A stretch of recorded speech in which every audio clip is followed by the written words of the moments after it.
They told us all through Bible college that, as a pastor, you become an island, and because of this, you need to understand how to navigate your calling. And one of the biggest reasons for this is due to the fact that one of your primary responsibilities is to feed the flock, to comfort others. You can't comfort someone if, when they start talking, you say something like, "Oh yeah, well let me tell you what's going on with me." You can't turn it around like that. Your calling demands that you be an ambassador of Christ and give all yourself to those hurting from the world and hungry for the Word. And when people come to Jesus for wisdom and healing, we never hear Jesus start telling them about what He's about to endure with the forthcoming torture and murder, although He knows it. He focused all His attention on the person before Him, the person in need, and what their needs were. And this is exactly what a pastor is to do, and largely the reason they become islands. They get so worried about showing vulnerabilities that they keep them buried, and they run the risk of imploding in their duty. That's why pastoral counselors exist. That's why there's a special school just for people to counsel pastors. Now, I share almost nothing about myself in church often. People know me, and I talk about things. But as far as my personal struggles and my losses, people that I love that are sick and hurting and dying, I don't really talk about any of that. But based on what I just said, I believe that I need to do that. I need to share myself with those who so generously share themselves with and trust me. Not only for the sake of fairness, but for the sake of my own mental and spiritual well-being, lest I too run the risk of keeping too much buried inside. So today I'm going to do that. That's exactly what I'm going to do. And in the past week, I've had probably the most painful experience in memory.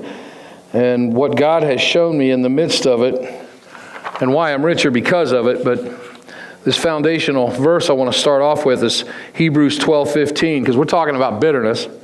It says, "See to it, no one falls short of God's grace, that the root of bitterness springs up and causes trouble." There's more to it, but this story starts a week ago today, actually on Saturday.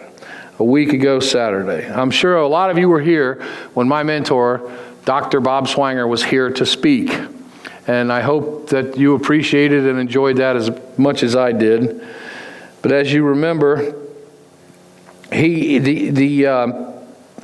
get to what he talked about here in a minute. Because where it starts is the night before. The night before, him and his wife, Mimi, and my wife, Grace, we were all having a wonderful dinner, right? We were having a great evening. And after we ate, we were catching up and we were laughing. And my phone started to get messages. Now, normally, I look and make sure it's not an emergency, but I silence it and face down. I don't look at my phone when I'm with people. But I did, and I had to, because the messages coming through were unwanted and very unnerving. And they were coming from my cousin. Her name's Molly. And they were informing me that my dad was at home dying and in the care of hospice. I didn't tell anyone. what was going on. I didn't share it with anyone at the table. I did the best acting job that I could do. And that is until the car ride home, when obviously I told my wife. What was happening. And from the moment I first got the news, I didn't feel sadness or sorrow like you would think someone would normally feel. You would think in a situation like that it would be grief. But I felt the slow burn of bitterness start to cast its shadow across my heart. And let me explain that a little bit. My father retired as a homicide detective, and he was shaped by his life experiences. He did work that I believe God sent him to do that most of us couldn't stomach, yet we need someone to do it. Someone's got to do that in our society. As a result, he encountered a great deal of bitterness, and he built up a lot of it towards his fellow men because he got up close and personal with the most bitter and vile elements of our society on a daily basis. Now, because of trivial and silly little things that are easily repairable, he had a falling out with his own parents, and he disowned them and quit talking to them for years. Well, I helped him fix that because he had not talked to me for years. And when I started talking to him again, once I had grandchildren, he was more interested in my life. I helped him fix that. And then he had a falling out with his sister, one of my 6 aunts, and he quit talking to her. I helped him fix that, and I helped get that back in order. And then fast forward a few years later, he had a falling out with me, and that never got fixed because he didn't want my advice because I'm the one he had the problem with. And the more accurate way to say it is you can't help somebody if they won't communicate with you. And just so we're clear on something here, bitterness is not the same as anger. Anger is a burst of flames. Bitterness is a slow, unattended, unconfronted pile of dirty, angry remnants of resentment that just smolder in your life until the smoke starts to damage you mentally, and I can't stress this enough, physically. So as I read the messages, my thoughts were, you wasted a decade of your life losing time with your own son and your family, all because you chose bitterness over grace, and now your time has come. Was it worth it? This is the bitterness that's in me. So you see what's happening here. His bitterness is now trying to get into my life. It's contagious. Bitterness is contagious, and it is destructive. And it was trying now to get a hold of me. That's how the devil's plan works. Bitterness can cause you to be bitter just because you know someone is bitter towards you. In Hebrews 12:15, it says, the end of that verse says this, see to it that no one falls short of God's grace, that no root of bitterness springs up and cause trouble, and by it many be defiled. That's the end of that verse. And there's a domino effect of bitterness. Dad fell into it, and now I was starting to trip on it.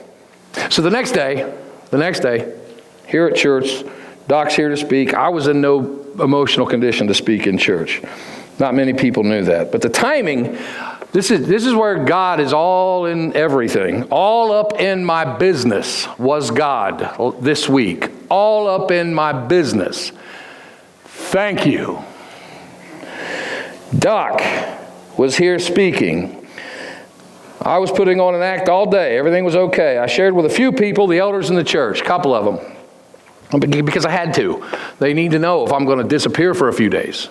I had to tell them what was going on. And like they always are, they were compassionate, supportive, and offered me unending love and whatever I needed to do, because that's the kind of people they are. So I thought I might have to leave in a rush. God brought me someone to preach that day who was my former teacher, someone whose voice, no matter what he said, would calm me, would soothe me. I didn't know what he was going to talk about. I told him to talk about whatever he wanted to talk about. Well, you can imagine how astonished I was, for those of you who were here, that he gets up in the pulpit and starts talking about his father, beginning with his father's flaws and mistakes and shortcomings. And then he goes on to highlight this whole theme about how we need to learn to let go. And I'm sitting right there thinking, is this happening? Is this really happening right now?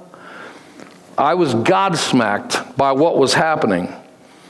That morning, I did have to share with him what was going on. And he responded the way you'd think he would. He with prayerful sentiments and prayed for me and just anything you would expect from a dear friend and a mentor.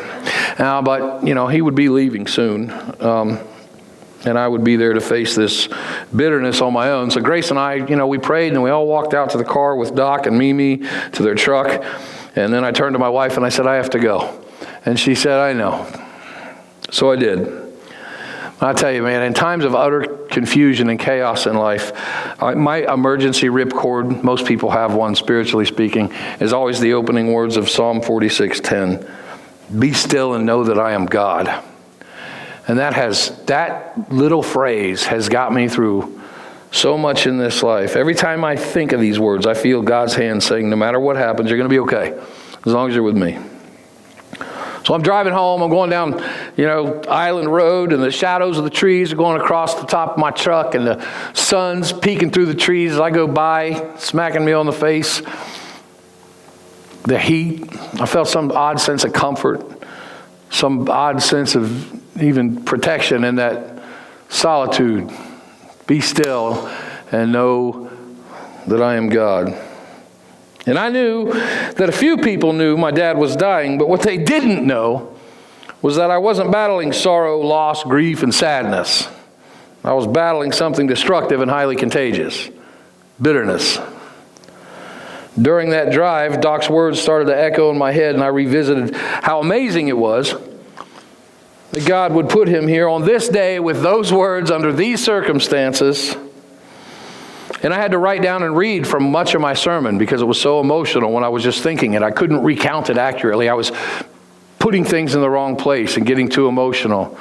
So if it looks like I'm reading more today, it is. So I had to put it in order to make sure it was right.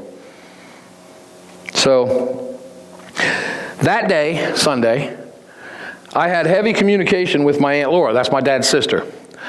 I told her that I didn't think going there for me was a good idea because it would cause him distress, given his bitterness towards me. And she informed me that my other aunt, Marion, already let them know I was coming and they were expecting me. I'll come back to this in a minute. First, a few words on my aunts. My grandma was a giant in the Christian faith. She was only about the size of my wife, but she was a giant in the Christian faith. She was known for dispensing wisdom with compassion, having an impeccable work ethic, being an incredible mother, grandmother, and great-grandmother, and having a zero tolerance for complaining.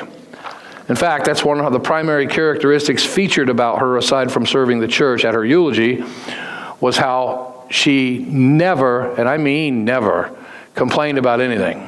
This is the kind of woman she was. She loved the Lord, she lived the Lord in her life and the church she served, and she professed the Lord to her kids. And the girls all listened. 2 boys, 6 girls. The girls listened, and they pretty much absorbed everything good about her. And every time I'm around them, since I was a little boy, they're so sweet to me that I get a cavity. They tell me how much they love me and pray for me and watch me from afar, and they always have. And in their own way, they express, they're careful. Since they're Christian women, they don't slander, but they do express to me that they're upset that my father was never involved in my life, and they tell me how much they pray for me. This is the kind of women they are. They're women of God. So we fast forward to Sunday night, late Sunday night, in the middle of the night, when I start to stir and become arrested by my own thoughts. I can't sleep anymore. Got to go, got to do something, got to move, because that's the kind of person I am. Let's do this.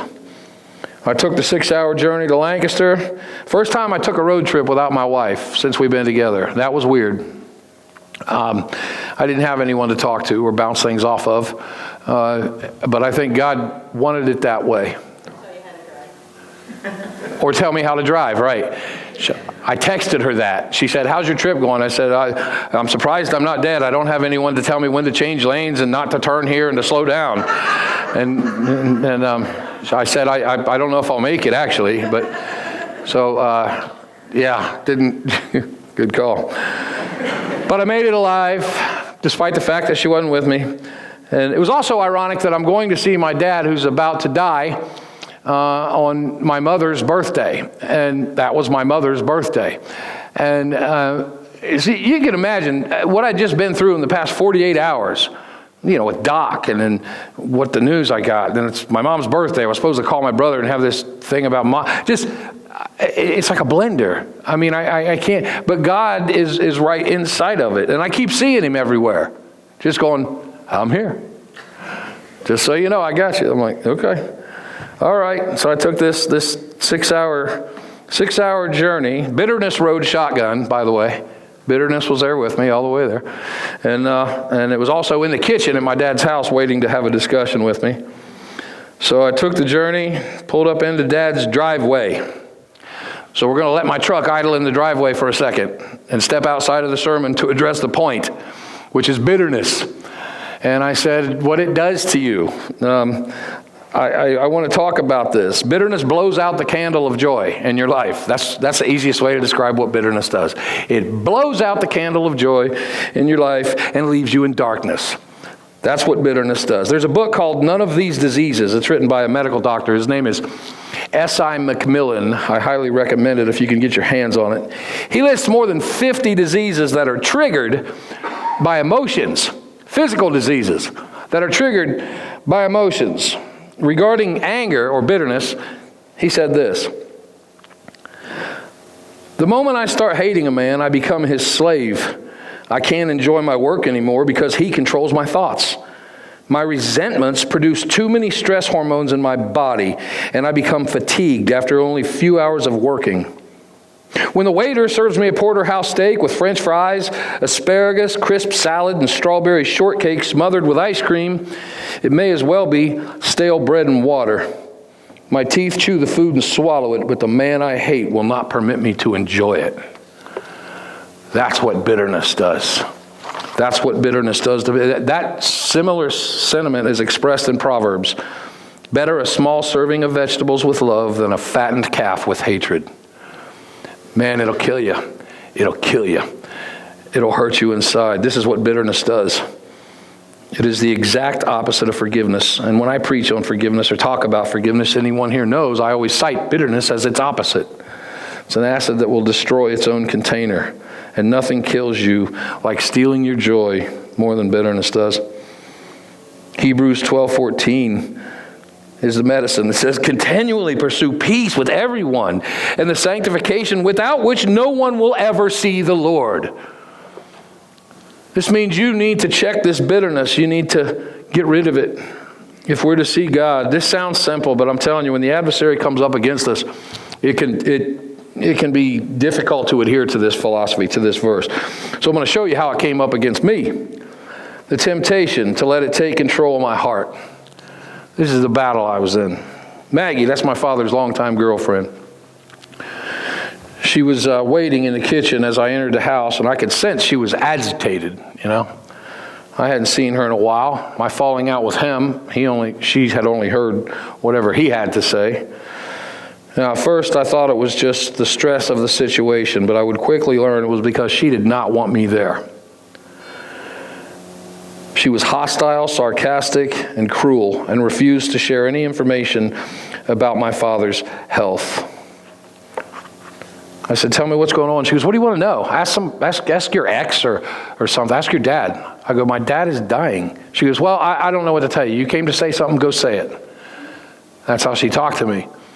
And at first, I kept thinking, is this really happening?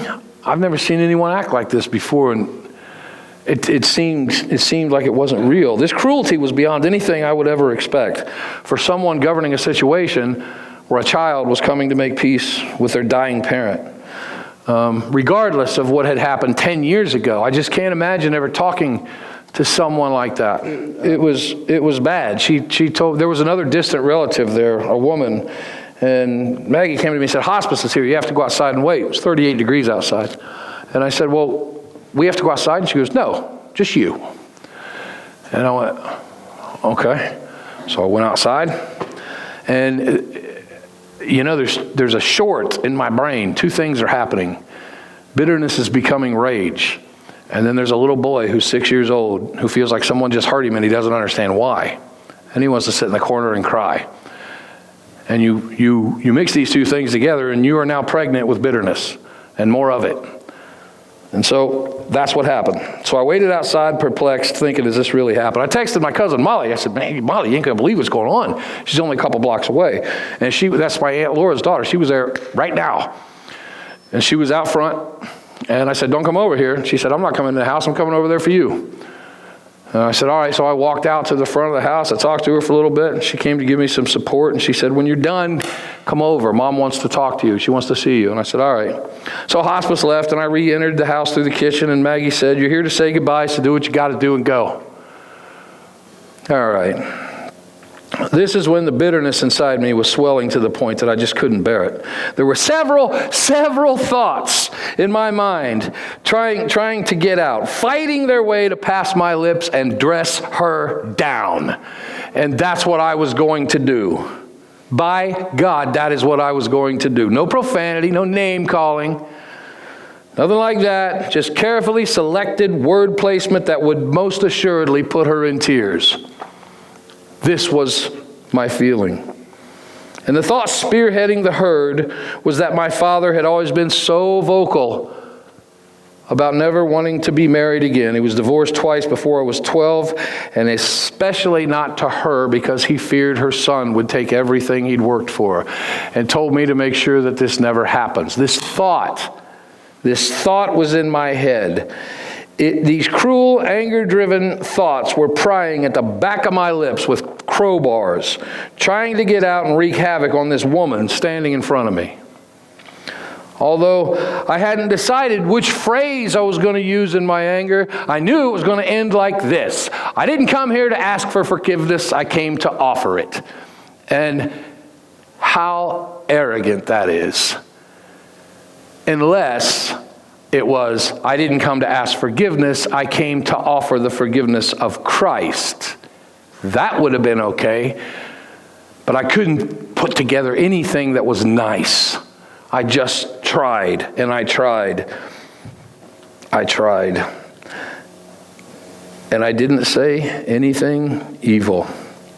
I didn't say anything evil. These thoughts tried so hard to get out. This is what happens when bitterness comes snarling forth to reveal its presence in your life. If anger is a 4-inch fuse to a firecracker, bitterness is a 10-foot fuse to a stick of dynamite. Because it takes longer, but once it causes the damage, it's irreparable. It's cruel, and it's vicious, and it's dark and ugly. Maggie's bitterness and the bitterness in that room from what my father felt, I'm telling you, when I said the hardest week of my life, it was that bubble of time. It was contagious, destructive, dark. It was palpable. The air in the room was so thick that the only breathable substance was anger. That was the room I was in. And I felt like I was being beat. This is when I felt the hand of God, I felt like it was an angel. Now, I'm not saying I had an angelic experience or a prophetic one, but I'm using an analogy to explain to you what was going on in my heart. I felt a hand squeezing my shoulder hard and leaning up against my ear and going, "Don't."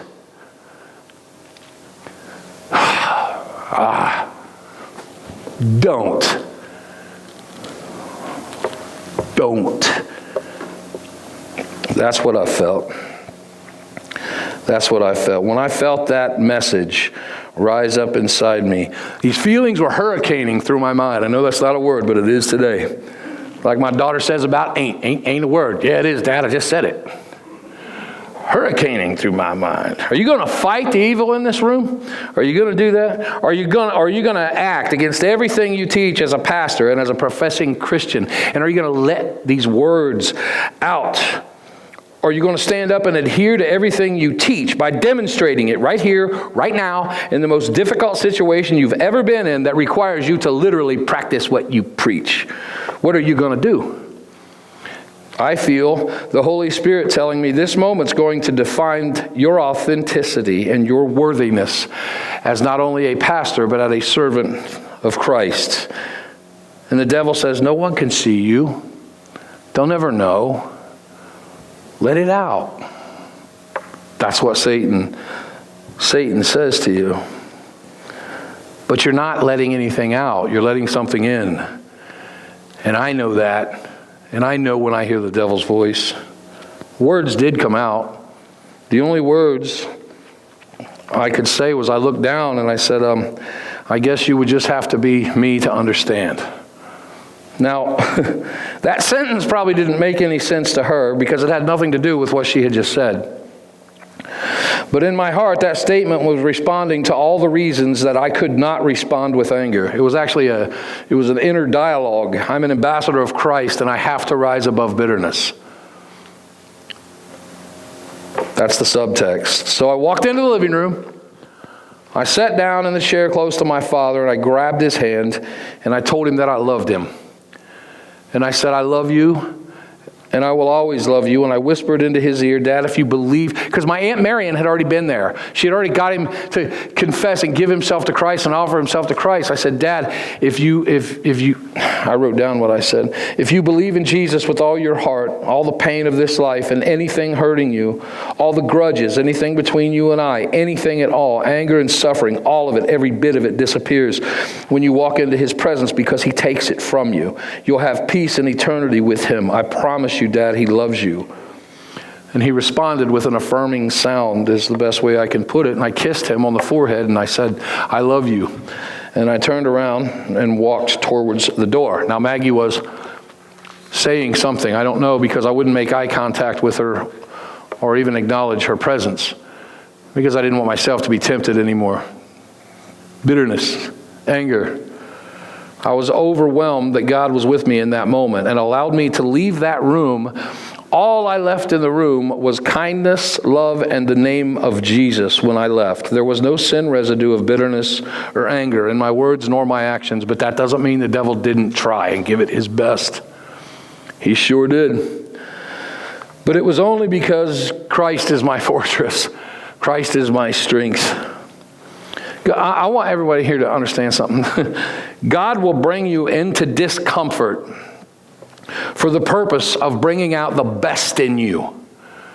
God will bring you into situations that are uncomfortable for the purpose of pulling out what you are capable of, pulling out the best in you. So you can see when you believe in him, you can overcome things you didn't think you could. You can overcome situations you didn't think were possible. You can overcome depression, anger, bitterness, things that you don't think you can. With Christ, you can, and he will bring you to these lions to show that he slays them before you if you trust him. I'm going to read from Timothy 4, 3 through 6. Listen to this. The time will come when men will no longer tolerate sound doctrine and accurate instruction that challenge them with God's truth, but wanting to have their ears tickled with something pleasing, they'll accumulate for themselves many teachers, one after the other, chosen to satisfy their desires and support the errors they hold. And they'll turn their ears away from the truth, and they'll wander off into myths and man-made fictions, and they will accept the unacceptable. But as for you, be clear-headed in every situation. Stay calm, cool, and steady. Endure every hardship without flinching. Do the work of an evangelist. Fulfill the duties of your ministry. I'm already being poured out as a drink offering. And at the time of my departure from this world, when it gets here, I'll go free. Translation. There's people in the world that don't want the truth. They want their own version, the more comfortable truth. But you need to worry about you.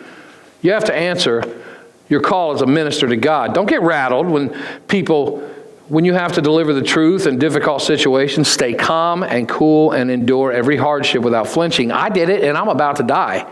This is all going to be over soon. So stay the course because you will be free. That's what Paul is saying.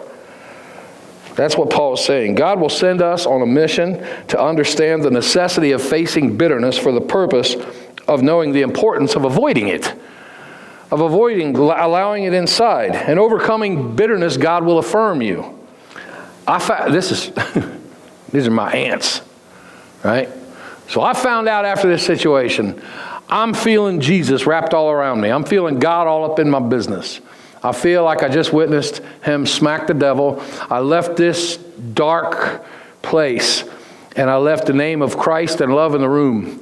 So I'm feeling Jesus walking with me now, and I'm feeling pretty good about myself, about not me puffing up myself, but puffing up what Christ did for me that makes me feel loved.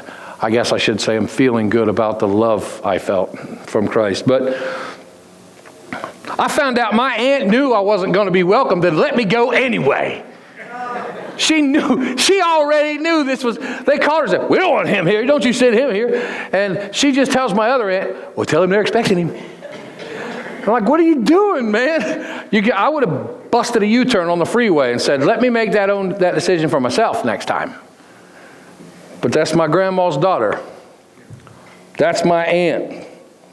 She let me go anyway. I talked to her. I'm telling you, she called me on the way home. We had a discussion. The one who knew.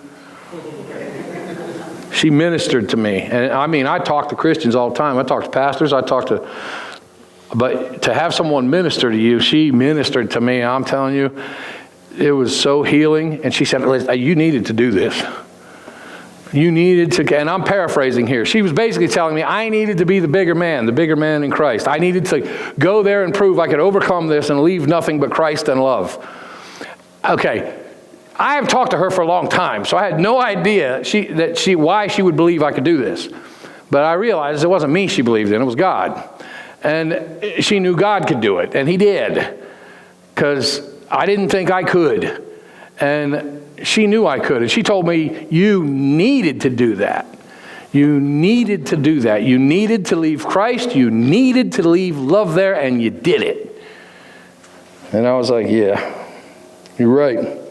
She was right. My grandma would have done that. You know how grandmas do that? Go take your medicine, baby. Go on. That's what my aunt did in a spiritual way. So I did. I'm telling you, holding your tongue when you feel like unleashing it brings healing, and it brings twice the healing the devil wants you to bring. I got a statue in my office of this. It's just a face going like this to remind me of the power of silence, the power of holding your words. God sent me on this journey to learn and teach and bring back here what I experienced with you. So, as I come to an end in this message, I want to emphasize something to you that is very important. This is a very important part of this message, okay? Listen to me. This discussion is not meant in any way to be a character assassination on my father. And I want to make that crystal clear. My father was used by God in this world to do things that most of us would never want to do. To chase down those who practice Satan's ways, murder, rape, pedophilia, destruction, and so on. And to bring them to justice, to protect the innocent. And he suffered and sacrificed much in the process, including his own abilities to trust and cultivate loving relationships. And yes, he's told me that. And he also had a deep affinity for the elderly, for seniors. He's always had his whole life. And I've seen him spend time and money and do things for senior citizens that nobody else knows about but me. And his love for senior citizens was so deep that when he was a young police officer, he would administer his own version of justice to those who violated senior citizens. And I'm not saying that's right, but that's what he did. He didn't like to see the innocent victimized. I can't emphasize enough how this is not a character assassination on my father. The Bible tells us, before you can take the splinter out of your neighbor's eyes, take the log out of your own. If I made a list of everything wrong with him right next to a list of everything wrong with me, mine would probably be longer if I go over my whole life. I don't know. This story is about how Satan weaponizes our own shortcomings to people, and we cultivate bitterness between us, between one another. If we want closeness to God, we have to avoid bitterness because that's His instruction. If you're bitter, talk to me. If you want to know how you can not be bitter by knowing Jesus, talk to me. Talk to somebody in this church, talk to a friend, talk to an elder, come to me, you can come to my office. We got this prayer garden we've been doing outside. It's for people who need a moment. That's what that's there for. If you need a moment, you want to talk to me, it's somebody out there today, we can go in the kitchen, my office, you can call me, you can email. If you don't know Jesus, but you do know bitterness, then I want to help you, and anybody in this church wants to help you, but to overcome it, you need Jesus. I wouldn't have made it through this without Jesus. I was not capable of doing this without Jesus guiding me, being in my heart. If you're having that problem, talk to me. Right now, right here, today. And I will help you. And if you know someone who's suffering from bitterness, this is an important thing. We're almost at the end of the sermon, I promise. I know it's a long one. Encourage them to do the same. Never, ever, ever, ever join in with someone's bitterness. People think they're supporting a friend when they do this stuff. You go over to somebody's house, they're going through a divorce. He's a liar. I can't stand. You know what he did? Oh, I can't stand him. I'm going to. And then they go, yeah, scumbag. They think they're coming over and offering you support by letting your bitterness get into them. Don't do that. When you're talking to a Christian that's listening to you vent, you can usually tell it's a Christian because they're not affirming your bitterness. They're just nodding, and what they're thinking is, I can't wait till you're done with this rant so we can pray. because they want to help you. Don't affirm people in their bitterness and think you're supporting them. Affirming a bitterness, how do I even say this? Affirming a bitter person is just, the lions you applaud for today are the same ones that eat you tomorrow. So don't encourage that bitterness in people, because it's coming for you. It's contagious. I told you at the beginning of the story, it tried to get me. Thank God that I had the prayer of so many, and my aunts and the friends I shared with here, and my wife, obviously, and I made the trip alive. So teach them to suffocate bitterness with love and a willingness to move on. And I'm going to end this story on a sentimental note about my father to pay tribute to him. Because we weren't close and there was a lot of brokenness. But I think I look into situations like this in life and I don't go, you were done wrong and you were done wrong. I just see opportunities where Satan wants to come in and go, man, there's a lot to work with here. I could destroy a lot of people. Or the people can listen to God and go, I hear you. We're gonna leave you here. We're gonna leave the residue of Christ in this situation. That's what it is. Now, my father was a history buff. I mean, that's putting it mild. And my father particularly had an obsession with the Civil War, because you live in Lancaster, you can't escape it. General Sherman lived there. Every kid goes there on multiple field trips. We know all about the Civil War. Dad was obsessed with the topic.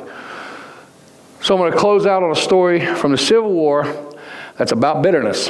And it's about when the war ended and the South lost. General Lee, the general for the Confederate Army, was spending time with people who were grieving what had happened and going through their losses and trying to rebuild their lives. And he went to this woman's house. This story is written in a few different places in the historical documents. But he went to speak with this woman. And people she'd known that were killed, and she was upset. She was extremely bitter that the South had lost the war. I mean, very, very bitter. And she was trying to do this be bitter with me stuff with General Lee. And she was telling him everything she was upset about the South losing the war and how she couldn't tolerate, and how she can't take it. She walked him out into the front part of their property. There was a massive tree. It didn't say what kind of tree it was, but a big, big tree. And it was mutilated and damaged by Union cavalry, gunfire, which I'm assuming was a cannon. Because it would, for a huge tree, it would have to be a cannon to decimate and mutilate a tree. And she was upset about this. She couldn't take it. And she had been venting to him about her bitterness towards the North and the loss of the war. And she said, what am I to do with this tree? And she tells him about the weddings and the memories the family had. She goes, what am I to do with this now? And he said, cut it down and forget it. Cut it down and forget it. Wow. That is powerful. He didn't buy into this bitterness. I'm not joining in with your anger and your upset. It's time to move on. You want me to be bitter with you? Not going to happen. What am I to do with this bitterness?